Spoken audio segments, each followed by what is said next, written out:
Hey Connects, this is Andy Stanley, and recently at North Point Community Church in Alpharetta, where I'm pastor, I did a message that specifically addressed something going on in our local community. And Kerry asked me if he could use the message, and I said sure, but in order for you to understand this message, I need to set it up just a bit. Every year in the fall, we do a campaign in our church called Be Rich. And during the Be Rich campaign, our church serves thousands of hours in the community. We raise thousands of dollars to give away to charities in our community. And in addition to that, we do a huge food drive where we actually bring in tons and tons of food. In fact, this year, our churches collectively brought in 41 tons of food to give away to food banks all over the community. So in this message, when I talked about Be Rich, I introduced a different perspective on giving, especially as it relates to the local church. So Kerry wanted you to hear this message. I wanted to give you a little bit of a setup. We're going to jump in about 5 or 6 minutes into the message because we're going to take away all the parts that were so specific to our campus. And then at the end, Kerry's going to come up and contextualize a little bit of what you just heard and challenge you in a way that I think will help you continue to fulfill your responsibility and your mission in your community. We love partnering with you guys. I know every once in a while I talk about America and American dollars and the fact that you can kind of roll with that and deal with my unusual accent. Very, very grateful for that. So here's the message, and then again, Kerry's going to come up at the end and kind of give you a special challenge. Thanks. So today is not really a sermon. In fact, if you get in the car and your husband or wife or your boyfriend or somebody turns to you and says, that wasn't much of a sermon, I'm just letting you know up front, this is not much of a sermon, okay? And at the end, I'm going to try to explain why this wasn't much of a sermon. But today, I really just want to talk a little bit, just sort of family. So if you are a visitor or a guest, you could not have picked a better time to come because you are a fly on the wall. You probably have more dignity than a fly on the wall. You're like a special guest who's sitting in around the kitchen table as we talk about some family stuff. And to kind of get us going, I've got to rewind a little bit to the Sunday that we launched the Be Rich campaign. Now, for those of you who weren't here, don't know what it is, Be Rich is where we intersect financially and with service with our community partners. And we decided a long time ago that we did not want to come into a community and start a bunch of stuff that other people were already doing a good job at. So we have what we call intersect partners. And intersect partners are people who are doing things for children at risk, people who are doing things for people who are homeless, people who are doing things for people who are sick and can't afford insurance. And so we've come in behind some of these incredible organizations and asked the question, how can we serve you? How can we resource you? How can we send volunteers? How can we help you? So we have intersect partners all over the city, and once a year, we put a lot of wind in their sails by coming along and collecting money and then giving that money away. So this year has been absolutely incredible. Let me tell you real quick what you've done, and then I'll tell you what I want to talk about. Our original goal was to raise $500,000, and you've given $2 million. Can you believe that? Yeah. I love the fact that for the past 2 weeks, people have walked up to me and said, I can't believe what your church is doing. I'm going, I'm telling you, I wish I could put everybody on our church on the stage and I could get in the audience and give you a standing ovation. I mean, what you've done is absolutely amazing. And all this money we're giving away to these intersect partners. And you wait, we're going to show a video, I think it's next week or the following week, where we have gone into these organizations and said, here's your check. And they don't even know this money's coming. And they really have no idea how much it is. And to walk in and say, here's $40,000, here's $50,000, here's $60,000 to help you. And they're like, there was a food pantry that's been shut down for a month. They were out. They just closed. And we showed up and helped them reopen. Then we were trying to get you to sign up for 8,000 hours of community service, and you've subscribed to 15,000 hours. And I kidded you about, I hope not a lot of people working off DUIs, but this kind of makes me nervous right here. So anyway, that's a phenomenal number that you're going to volunteer that many hours. And then last week we had our big food drive, and the goal was 25 tons, and you guys brought 41 tons of food. It's absolutely incredible. Now, I'm telling you, you really should give yourself a hand. And this is all of our campuses combined, which just shows our incredible potential to make a difference in our city for those who are in need. I absolutely love this. In fact, a guy came up to me at Starbucks this week and was talking about it. He said, we need to do that again. I said, we do it every year. It's just this year, it just got bigger. So yeah, we're going to continue to do this kind of thing. But here's what happened. On the Sunday afternoon I got home after we did our big deal and we had the iPads and everybody's giving money and people don't even like Jesus or giving money. I had some friends who aren't Christians. I invited them that Sunday just to kind of blow their minds, and they stood in line for 10 minutes to give money away, you know. It was incredible. And when I got home that Sunday afternoon, knowing, oh my goodness, I think we're gonna go past $500,000. We may get to $1 million, just listening to what was happening on all the campuses out here. And so I got home and I thought, you know what, people are gonna walk up to me in the community and say, hey, I hear you guys raised $1 million in a day. And I decided that Sunday what I was gonna say. I decided what my response was gonna be throughout. Anytime somebody walked up to me and said, heard you guys raised $1 million in a day, or heard you raised $1.5 million, or now, you know, basically in 2 weeks, raised $2 million. And I decided that 100% of the time I was gonna ask them this question. And this is what I wanna ask you as we begin our little family discussion today. And the question I was gonna ask is this: do you know how long it took us to raise $1 million in a day? Do you know how long it took us to raise $1.5 million in 3 days? Do you know how long it took us to raise $2 million in 2 weeks? Do you know how long it took us to get people to sign up for 15,000 hours of community service? Do you know how long that took? And that's kind of a funny question. It's like, okay, how long did it take you to raise $1 million in a day? A day? No. Do you know how long it took us to raise $1 million in a day? And the answer to the question is 16 years. It took us 16 years to be able to raise $1 million in a day, or $1.5 million in 2 or 3 days. Because that day, that incredible day, I absolutely love the day. My parents in Los Angeles with me today, and her parents were in church that day with us, and her mom pulled out her checkbook, and her dad got up to walk off, and Jackie said, where are you going? He said, I don't want to write a check. I want to stand in live and give on the iPad.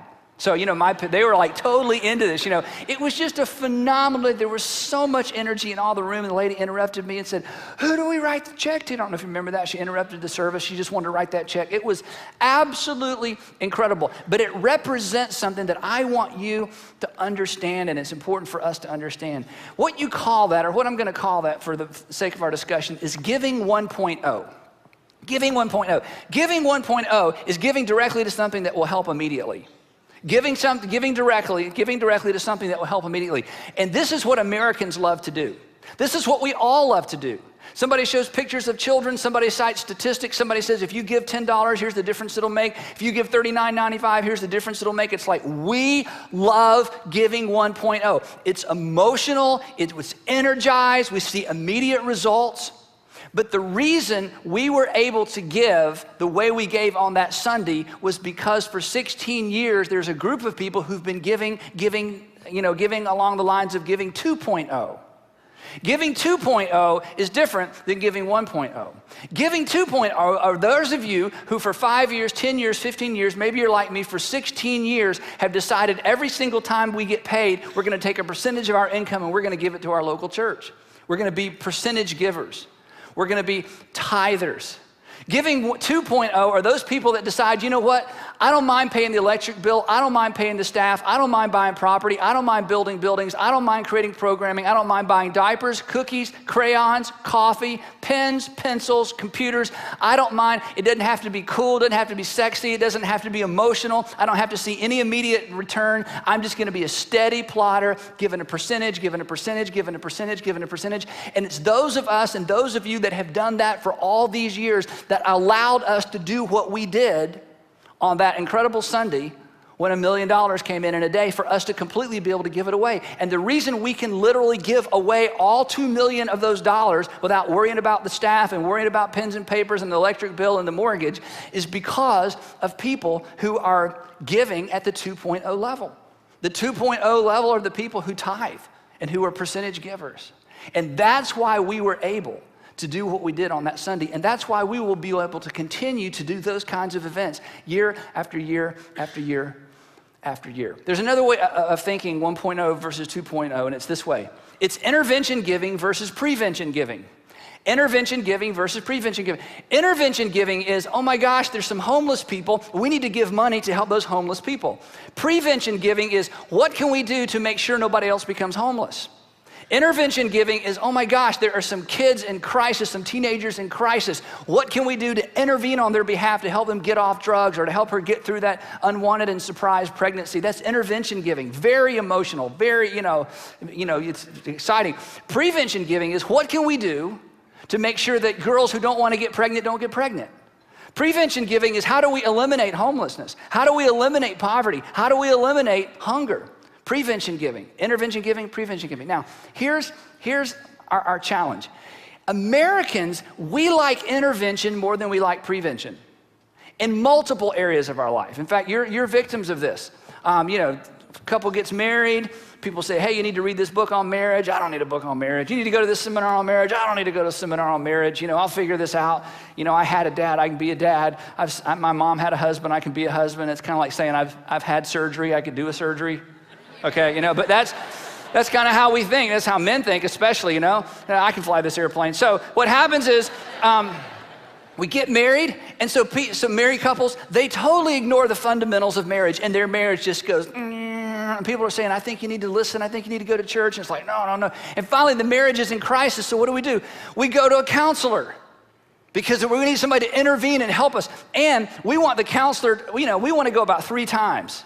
And after 3 times, if the marriage isn't fixed, we decide we'll just give up on that marriage and go get a new one and destroy it like we did the first one, because, you go with yourself to all your marriages. You realize that, okay? You're the common denominator. Hey, so. And the same is true with our health. Okay? We ignore fundamental principles of staying healthy, and then our health begins to decline, and we go to the doctor and we want a pill. Can you give me something for that? Yeah, I'll give you something for that. Let me write it down. It says exercise 5 days a week for 30 minutes and quit eating half your diet. No. I want a pill. I don't want prevention. Prevention requires effort. Prevention isn't exciting. Prevention takes too long. I want intervention. How about a surgery? Is there a surgery for this? Can we just, and let me get my calendar out here. I've got about 4 days I can be off of work. Can you intervene? We do it with our health. And gosh, we do it with our money. People ignore the fundamental financial principles, and then when we hit a bump like this in our economy, what was going to be bad is even worse. A little bit of debt and you're sunk, you're upside down, losing houses, and many people obviously were caught in this, and it, quote, wasn't their fault, but many people who are suffering right now financially, if they had been paying attention to the fundamentals, they would have hit a bump, but it wouldn't have been a disaster, because they wouldn't have bought so much house, leased so much car, borrowed so much money for school.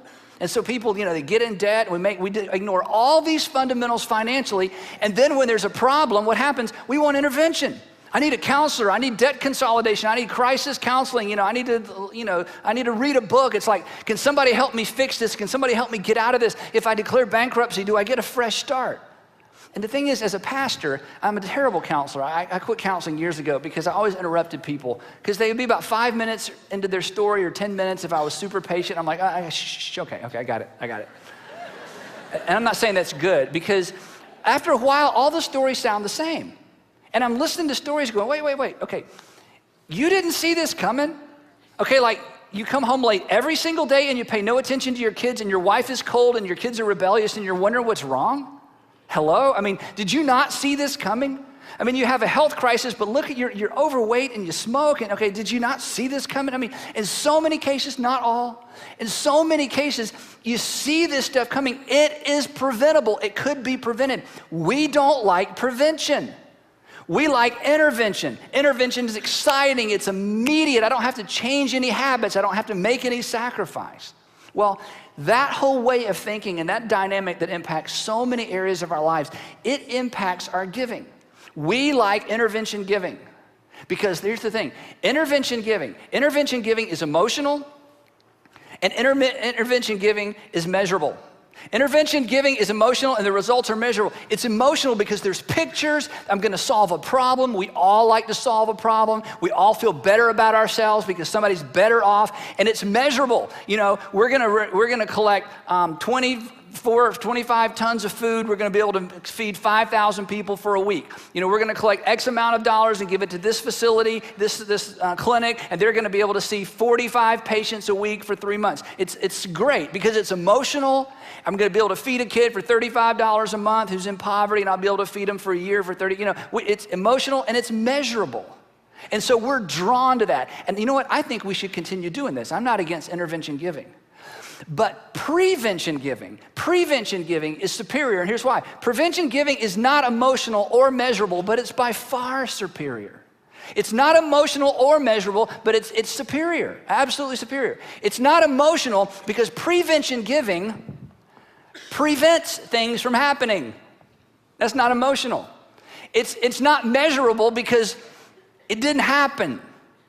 But it's absolutely better. Let me ask the question this way. Would you rather give to an organization that rescues children at risk or prevents children from ever having to be at risk in the first place? Now, it's kind of a trick question. You want to give to both, right?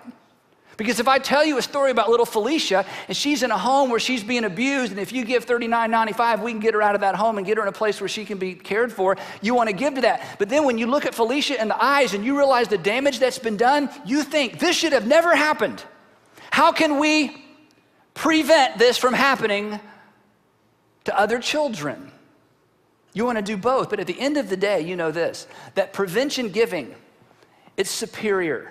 It's superior. It is better to keep bad things from happening than having to fix bad things after they happen. Do you want to avoid cancer or be cured of it? I'll go with avoid, wouldn't you? Absolutely. Because in our hearts, we know it's better to prevent things than to simply cure things. But the problem is, preventing is not measurable, it's not emotional, it's not fun kind of giving, but it's far, far better. And here's where I want to focus for a few minutes. If we could go to that next slide. Systematic giving to a great church. Systematic giving to a great church is preventative giving. Systematic giving to a great church. What do I mean by great church? I mean like you, like Brownsbridge Church, like North Point Church, like our churches, like my friend Craig Grochelle's churches, or Mark Batterson's churches. Or, I mean, there's lots of people who are doing incredible churches all over. Giving to a great church is preventative giving.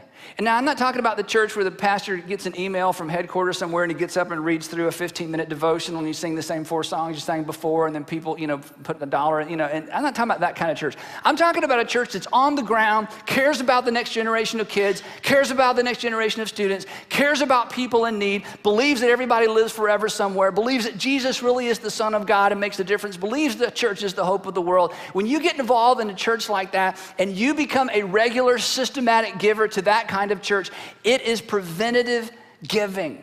I'll give you an example. Yesterday, we had this cool reunion of all the families at North Point Community Church who were involved in fostering. We began a fostering initiative about 1.5 years ago, and we're trying to figure it out and pilot it, and we want to roll it out to all our churches. In fact, we can't wait to bring it to Brownsbridge, because at Brownsbridge, the difference you can make in this community in terms of foster kids is staggering because of the density of the county and because of the size of this church. So we're trying to figure this out. So we've been doing this about 1.5 years. So yesterday, we have this incredible event where all the families who have been fostering and the children, the foster kids, and the biological kids of all these foster families all come together for a Christmas party. And it was emotional. It was unbelievable. And we did family pictures. So just picture this. Everybody comes all dressed up and we all match, And Sandra and I do respite for a family. So the kids wanted us to wear purple, these 3 little girls. So we're all dressed in our purple. And we do Christmas pictures. So here's these families with their biological kids. And in most cases, at least 2, in some cases 3 foster kids that they've taken in. It was so emotional, it was so powerful, it was so moving. I could show you pictures today and tell you stories today of some of these foster kids, and you'd get your checkbook out. I would too. We love that kind of emotional, immediate giving. But as I was leaving, here's what I thought in light of what we were going to talk about today. I thought, you know what? There it is again. It's emotional and measurable. It's emotional and measurable. 40 kids, 5 of them are in the process of being adopted. Actually, I think that's an additional 5 kids are being process of being adopted. So I can count the kids, count the adoptions. I know exactly how much money we have to invest in this program, divided by how many people come to our church. I know exactly how to raise the money, put the money in there. It's emotional, and it's measurable. What I don't know, what I can't measure, and what's not emotional is how many kids won't have to go into foster care because of the fact their family never got to the place where they had to have their kids taken out of their home. I can't measure that. I can't measure because of what you do at Brownsbridge Community Church and at Buckhead and at North Point and at Watermark and at Gwinnett. I can't measure, I can't count the number of kids that will never be foster kids because their family stayed together. I can't count the number of women that didn't get addicted to prescription drugs and obviously, and then split the family in half and then have the police show up and have to take the kids out. We can't count those kids because we don't know how many families have been preserved because the women were in a small group, because they came to church, because some ladies came along beside him and prayed for them and said, that's not the answer. Let us be the hands and feet of Jesus in your life and preserve your life and preserve your marriage. I don't know how many men didn't allow alcoholism to totally destroy and wreck and ruin their life because they were in a men's group, because they were in a community group, because they came on Sunday mornings and heard messages that brought to their attention, this is an issue and it's a spiritual issue for you and there's hope for you. We don't know how many divorces we've saved because we talk about marriage and we talk about it in gritty terms, and we have conferences and we have resources and we're constantly saying God loves the home and God loves your marriage, and men, love your wife like Christ loved the church, and women, learn to create an environment where your husband has room to lead. We can't count the kids that didn't drop into foster care because of what we do week after week after week. And the reason that happens week after week after week is not because Giving 1.0, it's Giving 2.0. It's those of us and those of you who week after week after week pay the bills, pay the staff, hire the staff, buy the crayons, buy the diapers, buy the cookies, buy the land. Just the steady plotting that preserves lives and marriages and kids. See, I can't tell you how many teenage girls didn't get pregnant in the past 16 years because of what happens at Inside Out, because of what happens in middle school.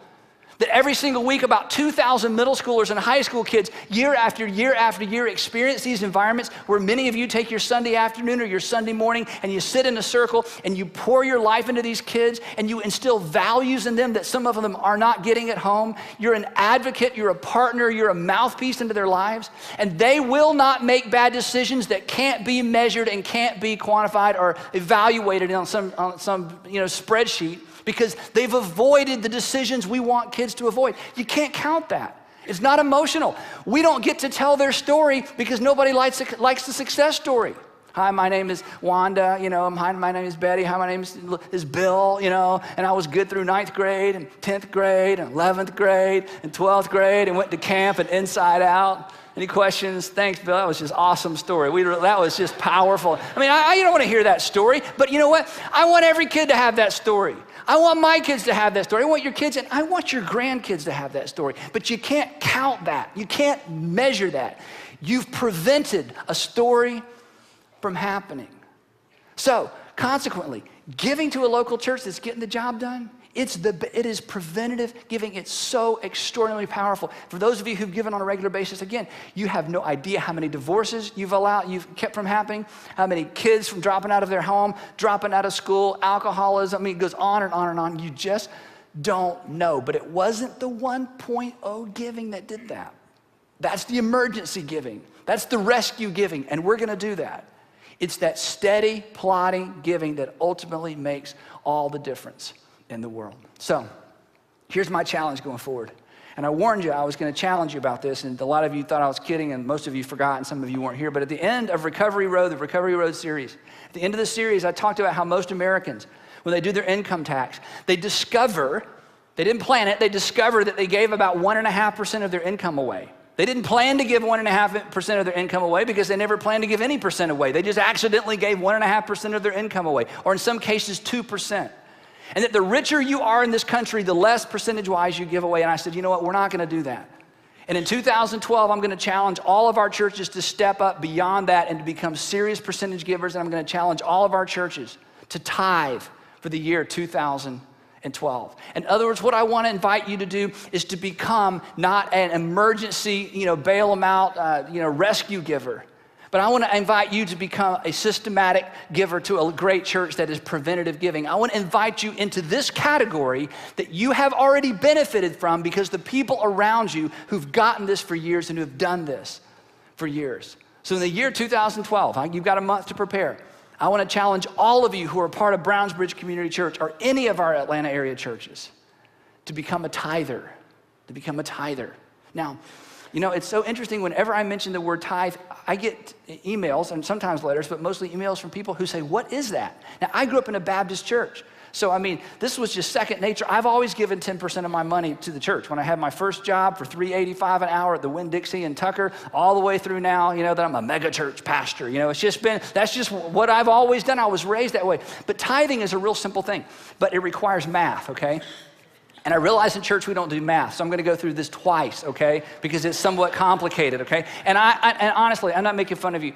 And I was a terrible math student, and I've told some of you this. In the 8th grade, in algebra or pre-algebra, whatever I was in, my first test grade was a no. I got my test back, and it just said no at the top. Nothing was marked wrong. I got a no. What'd you get? No. My second test grade in the same class, Mrs. Sawyer, she's only one of 2 teachers I remember from high school, 3 actually, and it was all because of these kinds of experiences. My second test grade from Miss Sawyer's, no. She just didn't mark anything wrong. My mom's looking at it going, I know, I got to know. How do you average that in? No, okay. So I'll go slow. But basically tithing is an ancient idea. It's an ancient term. And in the olden days, in ancient times, people tithe their sheep, they tithe their grain, their corn, their gold, their silver. But it's essentially, it meant taking 10% of whatever you had and giving it to something for religious value. And so tithing basically means this, and I'll go real slow because I know this is math. It means every time you get 10 of these, you take one of them and you put it in the local church to say, this is to prevent things from happening to people. This is my way of investing in what God is doing in my community and what God is doing in the world. And God lets me keep 9 of them, but God wants 1 of them. Okay, let me go over that one more time. Every time that's math, I know. Every time, it was subtraction, and it's percentages, I know. Every time you get 10 of these, you take 1. Now, you know what's so interesting about this, and I've showed you this before. When I do it like this, it's so simple, isn't it? $1, I get 9. God's gonna take 1, put it in the local church and do awesome things and prevent sin and prevent pregnancy and prevent homelessness and people go to heaven. I mean, what do I do? As soon as these become $10 bills, gets a little bit more difficult, doesn't it? Because what can you do with that? Not much. Some of you have a bunch of these in your ashtray, right? We talked about that. You have so much money, you keep it in a trash can, okay? But once these become $10 bills, and then once these become $100 bills, because $100 and all of a sudden our greedy little hearts are like, I don't know about this tithing thing, but there's no difference. It's simply a percentage. This is 2.0 giving, my friends. This is what changes the world. This is what puts the church front and center in culture, and the rest of the world says, wow, look at the church. Look at the difference the church has made in our community. Look at the difference the church has made in our school. Look at the difference the church has made in our home. Now, I've been teaching you this forever. The real simple way we talk about it is this whole give, save, live thing. And I've challenged you for years. Every time you get paid, give first, save second, live on the rest. Give first, save second, live on the rest. God's kingdom, your kingdom, hey, do whatever you want to. Have a good day, have a nice time, right? Give first. In fact, some of you, as bad as things have been, if you had been giving first, saving second, living on the rest, you would be in far better shape financially now than you are, and you would have given more away. You would be in better shape than you are now, and you would have given more away. But you didn't save and you didn't give, you just lived. And then things got tough and somebody lost a job and they raised, your tuition and, things at work didn't go so well. And all of a sudden your debt caught up with your lifestyle and you're thinking, boy, I wish I could go back. And even though it means I would give more, if I would save more, give, save, live, I would do that. That's what I've been teaching for years. So here's what I'm asking. Here's what I'm encouraging you to do. I want all of us to get on the give, save, live plan. And if you've been coming to this church, hopefully you know this. I don't want something from you. This doesn't help me personally. I want something for you. And I want something for us. And I believe that if we get this right, the difference we can make in our communities and the difference we can make in the world as our network of churches continues to grow can be absolutely staggering. And what we experienced on that one day when we gave away $1 million will pale in significance to the difference we can make in our communities, in our world. Now, the when you think about it, what we've tried to do for all these years is we wanted to create a church and now churches that unchurched people love to attend. If you're a part of this church, you're a part of an organization that doesn't simply do worship services and children's ministry. We're an organization that creates churches, and we've created 5 plus Southside down by the airport, 6 churches in Atlanta plus Athens Church in Athens, 7 churches in the Atlanta metro area. And we've got 20-something churches all over the country, and we want to continue creating great churches that do great things for God's kingdom and great things in our community. And we can continue to do that. In fact, we can do that far better and far quicker. Not if you'll give some extraordinary amount of money, not if we do a big capital campaign. Hopefully we won't have to do that. But if you will just become a giver 2.0, if you'll decide I'm not simply going to be a reactionary emotional giver, I'm going to be a steady plotter. I'm going to be a percentage giver. I'm going to take a deep breath, and for 2012, I'm going to start to tithe to my local church. I'm telling you, our potential is staggering, and other churches watch us, and other networks of churches watch us, and they take our cues from us, and they listen to messages like this, and they pass them around, and people become more generous because of your generosity and because people are watching you. Now, I want to make this so simple. I really do. So 2 things. Number 1, about 2 years ago, we established a website. We've changed the URL, but basically it's mpmgive.org. People came to us and they said, look, we want to give on a regular basis, but we forget, we change our mind, we spend it too quick. Is there any way that you could just automatically deduct money from our checking account? And when I first heard about this, I said, we're not going to do that. People should have the discipline to write a check. Well, I was raised to do that. So a couple of years ago, we established this site. It's just mpmgive.org. You can go here and have money extracted from your checking account once or twice a month if you'd like to do it that way, if that would make it easier for you. And I don't think that's a bad thing. People have asked for us to do that, so there it is.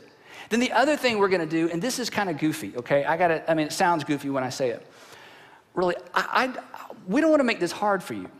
So here's what we're going to do. For 2012, if you begin tithing, you begin to be a percentage giver, and you hit a bump financially or something happens, we'll just give you your money back. We're going to try to make this, and we're still working on it, so it's so simple and it's so, quote, impersonal, that if you have a crisis or you have a need and suddenly you lose a job or there's a big hospital bill and it's like, oh my gosh, I need the church to come to my rescue, we're going to come to your rescue, but we'll just give you your money back. Or if you get into this and go, you know what, I think I'm going to become a different religion. Again, we'll just give you your money back. And I don't want this to sound like money back guarantee, because here's the thing, I'm not guaranteeing you anything, okay? I'm just saying we have an awesome, awesome, awesome opportunity. You have already benefited greatly from the people who've come before you, who understand Giving 2.0, who understand it's not about crisis giving, it's about prevention giving. And so all I'm saying is this, we want to make it easy. You can do it online, you can write checks, we'll give you your money back. That's how much we believe in this. And that's how much we want you to consider becoming a tithing Christian to your local church. Today, there is just the hope that if we get this right, that what God could do through us in our community in the world is so staggering, there may be no personal benefit for any of us.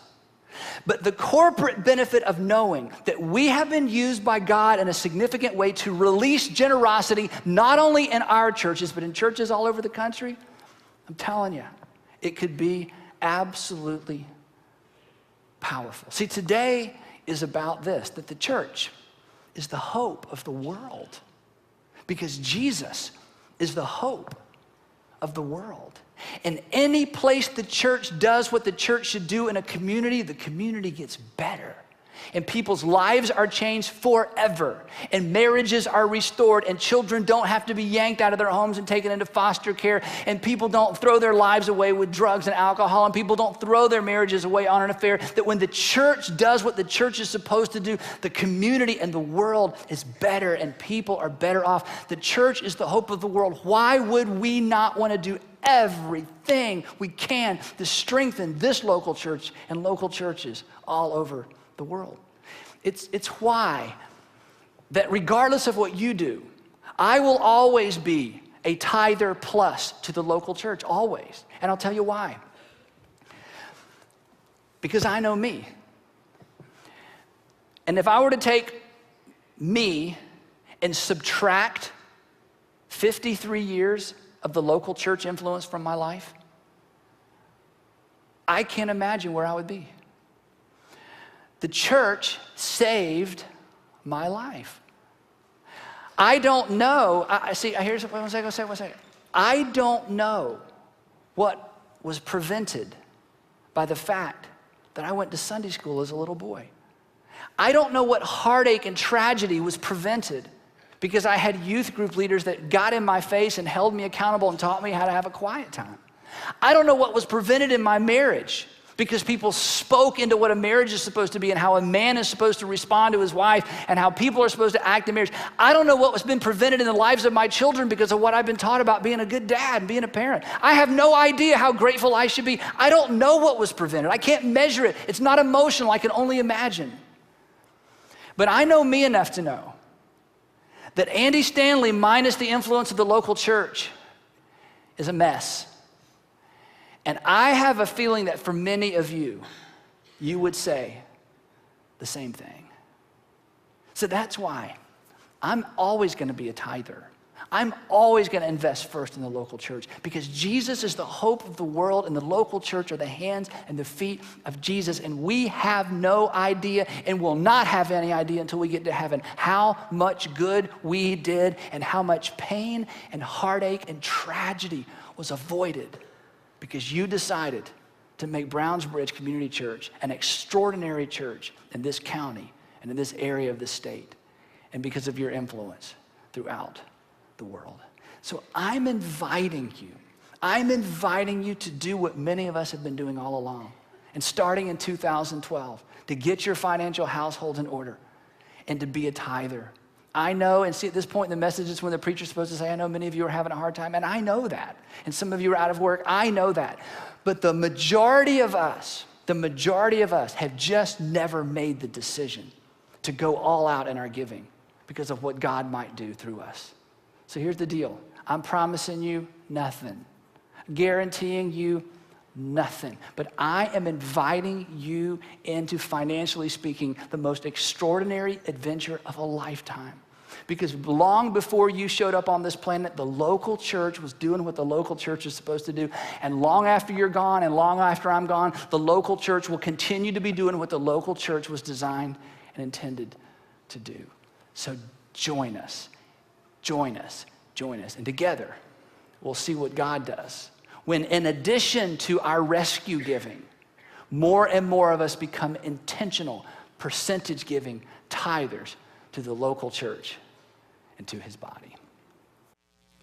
I am so thankful you had an opportunity to hear that message. And I wanted to share it with you for 3 reasons. Number one, I just want to say thank you. Something started almost a year ago at our churches, our campuses, that has been phenomenal to watch. And I feel like God is preparing us to become an incredibly generous community. And I want to let you know how grateful I am for that. We haven't yet gotten to the point where we can give $1 million away in a day. But do you know that last year between our campuses, we invested over $1.3 million in prevention giving? Thank you for that. Thank you so much for that. Do you know that in December alone, when we did Thrive Christmas, you gave away over $82,000 to take care of the homeless, to feed people in the city of Barrie, the homeless in Aurelia, and to plant churches that other people who don't go to church would love to attend. Thank you for that, because I think you are becoming an incredibly generous community. Second reason I wanted to share that with you is I hope it encourages you. For a lot of us, the last year has been a shift. It's the first time that we've really thought about what it means to live with financial margin and to live on mission. And I so love the way Andy described it when he talked about intervention giving, which is so the way of Canadian culture, so the way of American culture. It's just, we just see a need, we got to give to it. And it's a great way to give, but it's not the best way to give. And many of you, like myself, I was raised to be a prevention giver. I was raised to do that, but I think inside so many of our lives, we're beginning to realize that God can use us in powerful ways that maybe we never thought about to give as prevention givers. And that started with Thrive last year. Thrive isn't over yet. I hope it continues through 2012. And already you are impacting through your giving and changing the stories in hundreds of lives. But do you know that twice last year, for the first time in Connexus's history, We welcomed over 1,000 people on a single day. Twice last year, we did that. And do you know the potential to impact many, many lives, not just hundreds, but perhaps even thousands of lives, just continues to accelerate? And the more that you and I start to realize, wow, God can use us in ways we never dreamed. And here's why this is a little bit difficult, right? When you do prevention giving, you don't really hear the stories that you're impacting. You never really hear about who didn't get cancer, who didn't get a heart attack in the same way. You never hear about whose life didn't fall apart, whose family didn't fall apart, who was equipped when the tough time comes. You never really hear those stories because you don't know. But 2,000 years ago, God started something in the mission of the local church where he said, I want this to be the kind of community that not only rewrites stories, but writes new stories, where your life will be radically different because of a God who loves you and because of a community that stood alongside you. So I want to encourage you to continue what God has begun in you and in me over the last year in Thrive. And then finally, I want to challenge all of us. Maybe for the first time, you're kind of like, okay, I'm starting to pay attention to what I'm giving, and God is starting to write a new story in my life. But I want you to consider accepting Andy's challenge. And maybe last year, you do your taxes shortly, you'll go, oh, we gave 2% or 3% or 8% or whatever. What if 2012 was the year where you just said, okay, that's it, I'm all in? I want you to know, me and my family, we're all in. Now, we've been all in before. We've been all in for a long time. But we are all in on this. And as hundreds of people decide, I'm going to be all in on this, I think the potential to impact lives accelerates. And 2012 for Connexus Church is going to be a year of transformation, a year of growth, and a year where we say, as we said when we started the new year just a while ago, where we are going to see many, many lives impacted. And we're going to see God write new stories. So I want to challenge you with that. But I want you to know, just as Andy said, this is not just something we want from you. This is something we want for you. Because I believe when we live our lives in accordance with the way God wants us to live our lives, great things start to happen. And we are committed to everybody finding financial margin in their lives. So when you came into our campuses today, you got a card for the Financial Learning Experience, which we're doing again next month. Several hundred people have already experienced the Financial Learning Experience. Some of you are now signing up for your third. You liked it that much. But if you want to try to recover some margin in your life, this is something we want for you. And this is if you're good with your money, but you want to get better at it. If you're like, oh, I'm really nervous about this year. Financial Learning Experience speaks into a lot of different lives. And the reason is we want to help you build margin in your finances so that you can have a family vacation this year and pay cash, so that you can save for your kids' education, so that you can save for your retirement, and you can learn to give first, save second, and live on the rest. So it's very practical advice. It's happening at the end of February. We want this for you, and we want this for the community, and we want this for Central Ontario. And I'm just so excited as we're in the first month of a brand new year to think about what God can do. And I just want you to know we're in this all the way together. I learned this week, I was blown away. I learned this week, do you know how many people in one way or another have bought into Thrive over the last 9 months? 421 of you. Unbelievable. Thank you so much for giving. Thank you so much for practicing prevention giving. And what God has started, I just want to see us accelerate that this year. And finally, before we wrap up, if you're new to church and you're like, oh my goodness, I came to church on a week where they talked about money, talk about the stereotypes. I just want you to know, I think you are privileged to be sitting beside some of the most generous people I know. And one of the reasons I am so grateful to be able to serve at Connexus Church is because we're together with hundreds of people at our campuses who have decided, I'm not going to live my life as though it was all about me.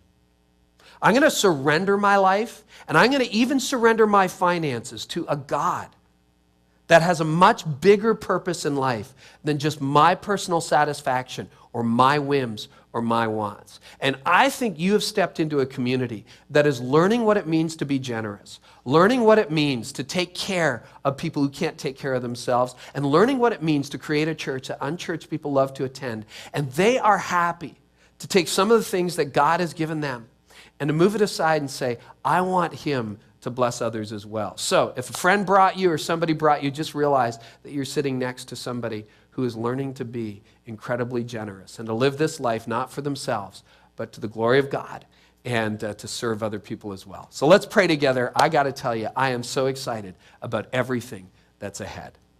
Heavenly Father, I want to thank you so much for what you've done. I want to thank you so much for Andy's message, Lord, the way that encouraged me, the way it challenged me. And Father, I just want to thank you for a year in which we can dream together about what's ahead. You've already begun to do things that a year ago we thought would be impossible, both personally and collectively, corporately. And I want to thank you for Andy's challenge to all the North Point churches this year, just to step up and to go all in financially, to begin to tithe. And Father, when we think about what you can do and the stories that are going to be written and the heartache that's going to be prevented, it's just amazing to imagine together. And as we wrap up today, Lord, I pray that you would teach us to live our lives far beyond ourselves, but may generosity become a hallmark more and more of this community and more of our individual lives. And I want to thank you so much that at your heart, you are a giver. And we ask this together in Jesus' name. Amen.